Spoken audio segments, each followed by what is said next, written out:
В республике впервые стартовали международные раллийные гонки «Ингушетия-2014». На первом участке в центре столицы выстроились 15 болидов. За увлекательным шоу наблюдали сотни зрителей. Глава Ингушетии уже объявил о том, что эти соревнования станут традиционными. Все подробности у наших корреспондентов.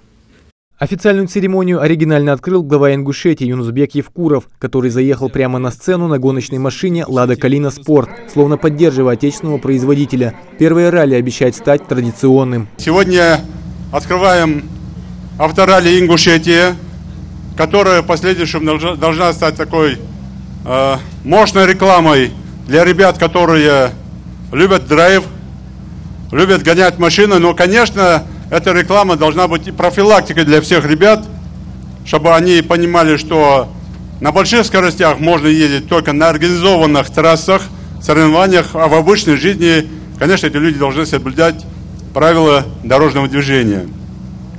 Мы, проводя это мероприятие, имеем 2-3 задачи, в том числе показать завтра ту дорогу, которую мы построили.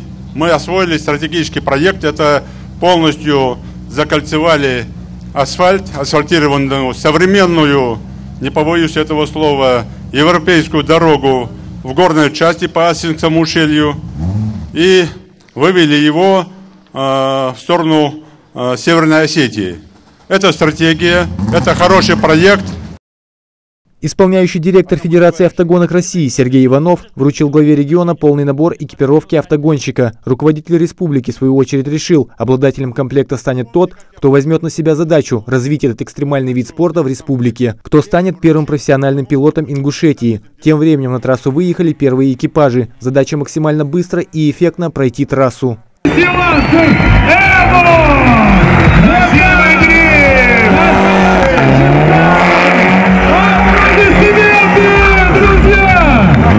Не обошлось и без технических неполадок. Команду из Краснодара подвела техника, что не редкость в этом жестком виде спорта. Всего в заездах приняло участие около 15 автомобилей. Для многих из них это первый опыт выступления на асфальте. Тем не менее, гонщики старались показать зрителям все, на что они способны. Это такая легкая импровизация была. Сделан специально супер спешл, называется, участок для зрителей. Просто немножко погода неподходящая, шины холодные, и поэтому немножко машину носит, сложно немножко управлять ей. Это первый спецучасток ралли Ингушетия-2014. Рев моторов слышен в самом сердце столицы. Пилоты совершают пробные заезды. Несмотря на холод и позднее время суток, посмотреть за увлекательным шоу пришли даже самые юные зрители. Здесь очень круто, я хотел посмотреть на это зрелище очень давно. Уже 22 ноября ранним утром спортсмены не только из России, но и из зарубежья оценят качество новой горной дороги Алкун-Таргим. Магомед Измайлов, Хусен Гагиев, Рамазан Миржоев, Джамалей Тамасханов. Новости 24.